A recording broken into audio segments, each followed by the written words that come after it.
আমি খাবার খাইতে যাই, খানা আমারে বলে তুই তো নাপাক, কেন তুই খানা খাও? যখন আমি পানি পান করতে যাই, তখন কে যেন আমাকে বলে তুই তো আল্লাহর নাফরমান বান্দি, আল্লাহর নিয়ামত, পানি কেন খাও? লজ্জা লাগে না? রাস্তা দিয়া যখন চলি তখন আমার ভয় লাগে, না জানি কোন দিন এই মাটির নিচে আমাকে চলে যেতে হয়। আর রাসূল বলেছেন, কেউ যদি গুনার ময়লা নিয়ে কবরে যায়, দুই পাশের মাটি নাকি চাপ দিবে। এই কষ্ট আমি কিভাবে সহ্য করব? কবরে নাকি বিষাক্ত সাপ আইসা ঠোকর মারবে। আল্লাহর নবীর সাহাবী আবু হুরায়রা বলতে আছে, গোপনে আল্লাহর কাছে তওবা করো। পৃথিবীর সব দরওয়াজা বন্ধ হইতে পারে, কিন্তু রব্বে কারীমের দরওয়াজা খোলা আছে, গোপনে মাপ চাও। মহিলা বলতে আছে, আবু হুরায়রা, এমন একটা গোপন পাপ করছি, বিবেকের আদালত আমারে 24 ঘন্টা প্যারা দেয়, না পারি বলতে, না পারি সইতে, জ্বলে পুড়ে আমি গোপনে শেষ হয়ে যাচ্ছি। আবু হুরায়রা বলতে আছে, কি করছো বলো? এবার মহিলা বলতে আছে, আবু হুরায়রা, আমি আমার এক বন্ধুর সাথে গোপনে পাহাড়ের পাদদেশে ব্যভিচারে লিপ্ত হয়েছি, জেনা করেছি। জেনা করার পরে আমার পেটে একটা বাচ্চা আসছে। বাচ্চা আসার পরে, বাচ্চা তখন তো আর এত আধুনিক যুগ ছিল না যে চাইলেই নষ্ট করা যাইত। বাচ্চা দুনিয়াতে ভূমিষ্ঠ হয়েছে। ভূমিষ্ঠ হওয়ার পর আমি নিজে সেই বাচ্চাটার গলা টিপে হত্যা করেছি। আমার এই হাত দিয়ে আমি বাচ্চাটার গলা টিপা মাইরা ফেলাইছি। আমার তো বিয়া হয় নাই, তো বিয়া যদি না হয় তাহলে আমি লজ্জায় কেমনে মুখ দেখাবো? আমার তো বাচ্চা হয়ে গেছে। আমার ফ্যামিলির মা বাবারা আমার চেহারার দিকে তাকায় না, সবাই আমারে বলে তুই তো জিনাকার, তুই তো নাপাক, এই নাপাক শরীর নিয়ে কেমনে কবরে যাবি? এমন একটা দিন আসবে যেদিন তোমার দেহের উপরে গরম পানি দিয়া গোসল করায়া, মশারি টানাইয়া, সাদা কাপড় পেঁচাইয়া লাশ ফালায়া রাখবে তক্তার উপরে। আল্লাহু আকবার! সেই দিনটা অবস্থা কত ভয়াবহ হবে, এটা আমার মায়ে বলতো, আবার আব্বায়ে বলতো। আমি একা আড়াল হয়ে গেছি, গোপনে আড়াল হয়ে গেছি। বাবায় মারা গেছে। বাবায় মারা যাওয়ার পর আমার কষ্ট আরো বেড়ে গিয়েছে। ও আবু হুরায়রা, গুনাহ কইরা ফেলাইছি। আল্লাহ কোরআনে বলেন, কুল্লু নাফসিন বিমা কাসাবাত রহিনা, প্রত্যেকটা মানুষ সে তার কৃত কর্মের ফল ভোগ করবে। প্রত্যেকটা মানুষ সে তার কর্মের কাছে ধরা খায় গেছে। কেউ যদি একটা ভালো কাজ করে, সেটার ফলাফল কলিজায় আগে পাবে। কেউ যদি একটা খারাপ কাজ করে, সেটাও তার কলিজায় প্রথম হিট করবে। কেন করলি এটা? আবু হুরায়রা বলতে আছে, দূর হও, দূরে চলে যাও, তুমি বিনাশ হয়ে যাও। একে তো জিনা করলি, আবার একটা ছোট মাসুম বাচ্চাকে গলা টিপে হত্যা করলি। এরকম নারী যদি মদিনায় থাকে, মদিনার বরকত নষ্ট হয়ে যাবে। দূর হয়ে যাও। আল্লাহর আযাব সম্পর্কে তোমার কোনো ধারণা নাই। আল্লাহ কোরআনে বলেছেন, নারুল্লাহ আল্লাতী তাত্তালিউ আলাল আফইদা, দুনিয়ার আগুন ডান হাতে লাগলে লাগাইতে পারবেন না, 5 সেকেন্ড দুনিয়ার আগুন ধরে রাখতে পারবেন না। আল্লাহ পাক বলেন, দুনিয়ার আগুনের চাইতে 70 গুণ পাওয়ার হবে আমি রবের আগুন। শরীরের যে কোনো অঙ্গে লাগলে কলিজা আগে পুড়ে যাবে। পৃথিবীর কোন বেঈমানেরা কোরআনের একটা ভুল ধরতে পারছে? তা আপনিও তো পারবেন না। আল্লাহর কোরআনের প্রত্যেকটা কথা সত্য। এই পৃথিবীর মাইকেল জ্যাকসন কোরআনের প্রেমে পাগল হয়ে মুসলমান হয়ে গেছে। শিব শক্তি মহারাজ হিন্দুদের লিডার, দেবদেবীর একজন অন্যতম সদস্য ছিল। শিব শক্তি মহারাজ হিন্দুদের ভগবান ছিল। কোরআনের প্রেমে পাগল হয়ে মুসলমান হয়ে গেছে। ডক্টর মরিস বুখাইলি কোরআনের প্রেমে পাগল হয়ে মুসলমান হইয়া নাম রাখছে ইসলামুল হক। 17টা ভাষায় তিনি পণ্ডিত ছিল, মুসলমান হয়ে গেছে। টের পাইছে কোরআনের একটা কথাও মিথ্যা নয়, তার মানে জাহান্নামের কথাও সত্য, আল্লাহর আযাবের কথাও সত্য। স্বপ্নের ভিতরে যদি যুবক তোমার আল্লাহ ভয় দেখাইতে পারে, স্বপ্নে মাঝে মাঝে ভয়ঙ্কর দৃশ্য আমরা দেখি কি দেখি না? দেখি না? মাঝে মাঝে খারাপ দৃশ্য দেখলে ভয়তে ঘুম ভেঙে যায়, বিবি পানি দাও। কি দেখলাম? মরা মানুষ আমার ডাকতে আছে। জুমার দিন কত মানুষ আসে, আজকেও তো একজন আসলো মাহফিল নিতে সেই সিরাজগঞ্জ থেকে। তো ডেট নাই, ফিরে দিছি জানগা আগামী বছর। তো বললো হুজুর একটু দোয়া কইরা দেন। কি দোয়া? আমি স্বপ্নে দেখি মরা মানুষ আমারে ডাকে, এজন্য আমি কয়েক রাত ঘুমাইতে পারি না। তখন চিন্তা করে দেখলাম যেই রব মানুষকে স্বপ্নে ভয় দেখাইতে পারি, ওই রব তোমার আমার মতো নাফরমান মানুষটারে বাড়ির পিছনে কবরে শোয়াইয়াও শাস্তি দিতে পারবে। কথা ঠিক না বেঠিক? ডানে বামে আপনজনরা থাকবে, টের পাবে না। পশু পাখি টের পাবে আপনার চিৎকারের আওয়াজ যদি গুনাহ নিয়া কবরে যান। রাসূলুল্লাহর সাহাবী আবু হুরায়রা বলতে আছে, আল্লাহর আযাব ভয় পাও, দূর হয়ে যাও। এবার মহিলাটা একটা চিৎকার মেরে বলতে আছে, আল্লাহ, এই পৃথিবীতে আমি এমন একটা পাপী নারী, আপনার নবীর সাহাবী আবু হুরায়রা আমারে তাড়ায় দিছে, আমি যাব কোথায়? আবু হুরায়রা চিন্তায় পড়ে গেল, হাই সর্বনাশ, নবী তো এখনো জীবিত আছে, কেন আমি নবীর কাছে পাঠাইলাম না? আমি কেন ফতোয়া দিলাম? এটা চিন্তা করতে করতে তাকায়া দেখতেছে মহিলাটা চলে গেছে গা, ফুইজার পায় নাই। আবু হুরায়রার পদদয় হয়েছে। নবীর দরবারে গিয়া বলতে আছে, আসসালামু আলাইকা ইয়া নবী আল্লাহ। ওগো আল্লাহর হাবিব, একজন নারী আসছিল যে কিনা জিনা করেছে, ব্যভিচারে লিপ্ত হয়েছে, পেটে বাচ্চা আসছে, বাচ্চাটারেও গলা টিপে হত্যা করছে। রাসূল বলেছে, আবু হুরায়রা তুমি কি বলেছো? আবু হুরায়রা বলে, হুজুর আমি বলেছি আল্লাহর আযাব সম্পর্কে তোমার ধারণা নাই, তুমি বিনাশ হয়ে যাও। রাসূল বলতে আছে, আবু হুরায়রা শুনে নাও, আল্লাহর দয়া মায়া সম্পর্কে তুমি আবু হুরায়রারও কোনো ধারণা নাই। আল্লাহু আকবার। একটু আগে হযরত জিবরাইল কোরআনের আয়াত নিয়ে আসছে, ইল্লা মান তাবা ওয়া আমানা ওয়া আমিলা আমালান সালিহা ফাউলাইকা ইউবাদদিলুল্লাহু সাইয়্যাতিহিম হাসানাত। আল্লাহ পাক বলে, নবী আপনি জানায় দেন, ঈমান আনার পরে কেউ যদি খারাপ কাজ করে, ঈমান আনার পরে কেউ যদি খারাপ কাজ করে, ঈমান আনছেন, আল্লাহরেও মানেন, নবীরে মানেন, কিন্তু আপনি শয়তানের ধোঁকায় খারাপ কাজ কইরা ফেলাইছে। আল্লাহ বলে, নবী আপনি জানায় দেন, সে যদি তওবা করে, ক্ষমা চায়, অনুতপ্ত হয়, লজ্জিত হয়, আফসোস করে কেন আমি এটা করলাম, আল্লাহ বলে, নবী জানায় দেন, তার গুনাহটা ডিলিট করে দিয়ে, মুছে দিয়ে, গুনার জায়গায় নেকি দিয়ে উহুদ পাহাড় পরিমাণ দাঁড় করায়া দিব। আমি তারে খুব ভালোবাসি। ওই মহিলাটার ব্যাপারে রব্বুল আলামিন বলেছেন, মহিলাকে আল্লাহ মাফ করে দিয়েছে। কেন মাফ করছে? গোপনে আল্লাহর কাছে কাঁদছে, তওবা করেছে, তওবার ক্ষেত্রে ধৈর্য হারায় নাই, আল্লাহর রহমতের দরওয়াজা ছাড়ে নাই। যাবে কোথায়? যাওয়ার তো জায়গা নাই। যাদেরকে আপন ভাবি সবাই দেখি দুশ্মন, স্বার্থে আঘাত লাগলে সবাই দূরে চলে যায়। আপন বলতে একজন আছেন, তিনি হলেন কে? তার দরবারই পড়ে থাকি।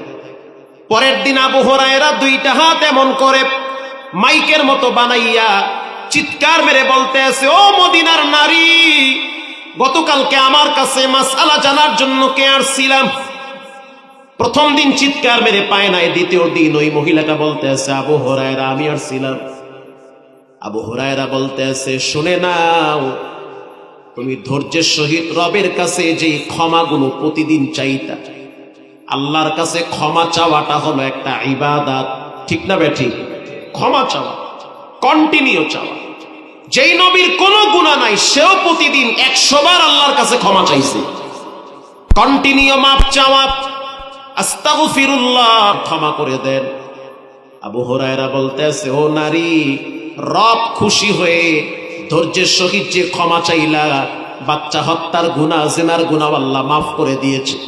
মহিলা বলতে আছে, আবু হুরায়রা এত চমৎকার সুসংবাদ যেহেতু আমার দিলা, আমার মতো একটা খারাপ মহিলাকেও যেহেতু আল্লাহ মাফ করেছে, আমার বাবার ওয়ারিস সূত্রে আমি খেজুরের বাগান পেয়েছি।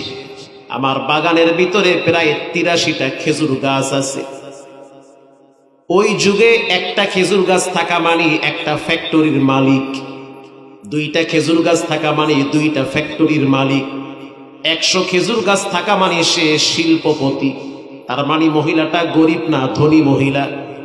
এরে আবু হুরায়রা, তুমি শুনে নাও, রব্বুল আলামিন যেহেতু আমার প্রতি দয়া করেছে, যাও তুমি নবীকে গিয়া বলো খেজুর গাছের বাগানটা আমি আল্লাহর জন্য ওয়াকফ করে দিলাম। মদিনায় যত গরিব সাহাবী আছে তাদের ঘরে ঘরে খেজুর পৌঁছায়া দাও। মক্কা থেকে যারা হিজরত করে মদিনায় আসছে তাদের নামে এক একটা খেজুর গাছ লিখে দাও। আল্লাহু আকবার। রব যেহেতু আমার প্রতি দয়া করেছে, আমি রবের জন্য ওয়াকফ করে দিলাম। প্রিয় ভাইরা আমার, ইস্তাঈনু বিস-সাবরি ওয়াস-সালাহ। আলোচ্য বিষয় হলো জান্নাতে যাওয়ার রাস্তা 2টা, 1 নম্বরে শুকর আর 1 নম্বরে সবর। এমনও হতে পারে যে ছেলে মেয়ে কথা শুনবে না, হতে পারে কি পারে না? এমনও হতে পারে চোখের সামনে ছেলে বেনামাজি, ধমক দিলে আপনাকে উল্টা ধমক দেয়। এমনও হতে পারে আপনি নামাজ পড়েন, বউ নামাজ পড়ে না। এমনও হতে পারে বউ নামাজ পড়ে, আপনি নামাজ পড়েন না। এমনও হতে পারে আপনি নিরহ মানুষ, আপনার বিরুদ্ধে মামলা লাগায় দিছে। এমনও হতে পারে চায়ের দোকানে আপনারা নিয়ে মানুষ বাজে কথা বলে। ধৈর্য ধরেন, সবর করেন, মজবুত ভাবে রবের সাথে গোপনে কালেকশন লাগান। রবের ধরা শক্ত ধরা। মা কানাল্লাহু লিয়ুআযযিবাহুম ওয়া মা ফীহিম, মা কানাল্লাহু লিয়ুআযযিবাহুম ওয়া আনতা ফীহিম, ওয়া মা কানাল্লাহু মুআযযিবাহুম ওয়া হুম ইস্তাগফিরুন। শুধু তাই নয়, ইস্তিগফার করলে রব ক্ষমা করে দেয়। আল্লাহ কোরআনের ভিন্ন আয়াতে বলেন, আমি মানুষকে যখন ধরি তখন শক্তভাবে ধরি, যখন বান্দি তখন শক্ত করে বান্দি। গোপনে রবের কাছে বলেন, রব আমি তো নিরহ মানুষ, কেন আমারে গালাগালি করলো, কেন আমারে ঠগাইলো? আমি চাইলে তার ব্যাপারে প্রতিবাদ করতে পারবো না, শক্তি নাই, মামলা দিয়া জেলখানায় ঢুকাবে। হতে পারে কি পারে না? চুপচাপ ধৈর্য ধরেন। ইসবিরু ওয়াসাবিরু ওয়া রাবিতু ওয়াত্তাকুল্লাহ। ধৈর্য ধরেন, ধৈর্যের উপরে অটল থাকেন, দেখবেন আপনার পক্ষ থেকে রব প্রতিশোধ নিয়ে নিবে। আল্লাহু আকবার। তাহলে রবের কাছে চাওয়ার রাস্তা 2টা, আল্লাহর কাছে চাইবেন সেটার রাস্তা 2টা। 1 নম্বরে নামাজ, 2 নম্বরে ধৈর্য। আল্লাহর কাছে আপনি চায়া চায়া নিবেন 2টা জিনিসের মাধ্যমে। 1 নম্বরে নামাজ, বলেন 1 নম্বরে কি? 2 নম্বরে ধৈর্য। ইয়া আইয়ুহাল্লাযীনা আমানুস্তাঈনু বিস-সাবরি ওয়াস-সালাহ ইন্নাল্লাহা মা'আস-সাবিরিন। নামাজ আর ধৈর্য। নামাজ পড়েন, কন্টিনিউ করেন, খারাপ কাজ করেন করেন, তারপরও নামাজ পড়েন। হারাম খান তারপরও নামাজ পড়েন। জিনা করেন করেন, তারপরও নামাজ পড়েন। মিথ্যা বলেন তারপরও নামাজ পড়েন। নামাজ পড়তে পড়তে এক সময় দেখবেন খারাপ কাজগুলোর থেকে নামাজ আপনারে ফিরায় রাখবে। তখন আপনি চিন্তা করবেন, আমি নামাজ পড়ি কেমনে হারাম খাই, নামাজ পড়ি কেমনে গালি দেই, নামাজ পড়ি কেমনে মানুষের হক নষ্ট করি। এখান থেকে পাক্কা নিয়ত করে নেন, জীবনে নামাজ ছাড়বো না, হারাম খাবো না, গালাগালি করবো না, মুরব্বীদের সাথে বেয়াদবি করবো না, কারো 1 টাকা মেরে খাওয়ার চিন্তাও করবো না। ঋণের গাঁটটি মুক্ত করে কবরে যেতে হবে। জীবনে কারো সাথে অন্যায় করবেন না। পারলে উপকার করেন, না পারলে 100 মাইল দূরে থাকেন। মিষ্টি কথা বইলা কাছে আইসা ভালোবাসা দেখায়া বাস দেওয়ার চেষ্টা করবেন না। কথা ঠিক না বেঠিক? পারলে কাছে আসেন, ভালোবাসেন, পারলে উপকার করেন, না পারলে ক্ষতি কইরেন না। এত আলগা ভালোবাসা লাগবে না। যদি মনে করেন আপনার দ্বারা আমার ক্ষতি হতে পারে, তো ফাঁকে থাকেন, ক্ষতি কইরেন না। আপনি আমাকে একটা ধাক্কা মারবেন, অপেক্ষায় থাকেন, 10 জন আপনার পিছনে ধাক্কা মারানোর জন্য রব দাঁড় করায়া দিবে। নিজের ঘরে ধাক্কা খাবেন, লাঞ্ছিত হবেন, বেইজ্জতি হবেন। খবরদার, খানায় কাবা বাইতুল্লাহ আল্লাহ বানায় নাই, ওটা ইব্রাহিম নবী বানাইছে, ফেরেশতারা বানাইছে। কিন্তু মুমিন বান্দার কলবটারে বানাইছে একজন, তিনি হলেন কে? মুমিন বান্দার কলব আল্লাহ বানাইছে। বাইতুল্লাহ যদি ভেঙ্গে ফেলেন তারপরও তেমন ক্ষতি নাই। মসজিদ যদি ভেঙ্গে ফেলেন ততটা রব কষ্ট পায় না যখন আর একটা মুমিন বান্দাকে আপনি কষ্ট দেন। এই মসজিদ বানাইছে মানুষে, ভাঙ্গে ফেলাইলে ততটা কষ্ট নাই, কিন্তু যখন আপনি আর একটা বান্দাকে কষ্ট দিবেন, ওই কলবটারে বানাইছেন কে, তখন রব কষ্ট পায়। পাক্কা নিয়ত করে নেন, গুনার কাছেও যাব না, হারাম খাবো না, অধৈর্য হব না, নামাজ পড়বো, মা বাবার সাথে ভালো আচরণ করব। যাদের আব্বা আম্মা আছে পা ধোয়া দিয়ে, মাথা আগায় দিয়া দোয়া নিয়ে, একটু যদি সম্পর্ক খারাপ থাকে চেষ্টা করেন লাগাবার জন্য। আপনার মূল পুঁজি হলো আপনার আব্বা আম্মা। রব খুশি হয় মা বাবার সাথে ভালো আচরণ করলে। প্রিয় ভাইরা আবার যাদের আব্বা আম্মা আছে গোপনে গোপনে টাকা দিয়ে, 200-400 টাকা বাবার পকেটে ভইরা দিয়ে। আপনার যেমন বন্ধু বান্ধব আছে, বাবা বুড়া হয়ে গেলে বাজারে গেলে তারও তো সেই বাল্যকালের বন্ধু বান্ধব ডাইনে বামে আছে, কথা কন না কা? আপনি যেমন বান্ধবীর বাড়ি বন্ধুর বাড়িতে যান, আপনার বাবাও তো আপনার আরো 3টা বোনের বাড়ি বেড়াইতে যায়। বেড়াইতে গেলে তো সেই ঘরে নাতি আছে, নাতিরা দাদারে বলে, দাদা কি নিয়ে আসছো, টাকা দাও, মজা দাও, চিপস দাও। তখন বাবার কলিজার ভিতরে কামড় মারে, আজকে আমার টাকা নাই, আমি দুর্বল, ইনকামের রাস্তা বন্ধ হয়ে গেছে। 10 টাকা তাও ছেলের কাছ থেকে ভিক্ষার মতো চায়া নেওয়া লাগে।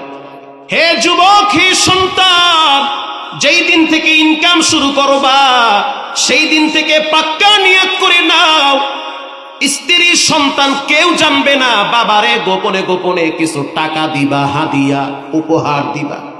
ছেলে মেয়েরে খাওয়াইলে যেই খুশি হয়, বাবারে গোপনে 100 টাকা দিলে এর চেয়ে কোটি গুণ বাবায় খুশি হয়। তো বাবার খুশি রব খুশি, বাবায় খুশি রসুল খুশি, মা বাবা খুশি তো আল্লাহ খুশি। আল্লাহ বলেন, নবী আপনি জানায়া দেন, ইয়াসআলুনাকা মাযা ইউনফিকুন, টাকা পয়সা ব্যয় করার প্রথম রাস্তা হলো কুল মা আনফাকতুম মিন খায়র ফালিল ওয়ালিদাইনি ওয়াল আকরাবিন। টাকা পয়সা ব্যয় করবা কোথায়? মাহমুদুল হাসান ঢাকায় জায়গা কিনলা 80 লক্ষ টাকার, তাও মোহাম্মদপুরে। কি বানাবা? মাদ্রাসা প্রতিবন্ধীদের জন্য নিয়ে। ডাইনে বামে তো টাকা পয়সা অনেক দিছি, কোথায় ব্যয় করবা? রব বলে কোথায় ব্যয় করবা? প্রথম ব্যয় করার রাস্তা হলো মা আর বাবা। সুবহানাল্লাহ।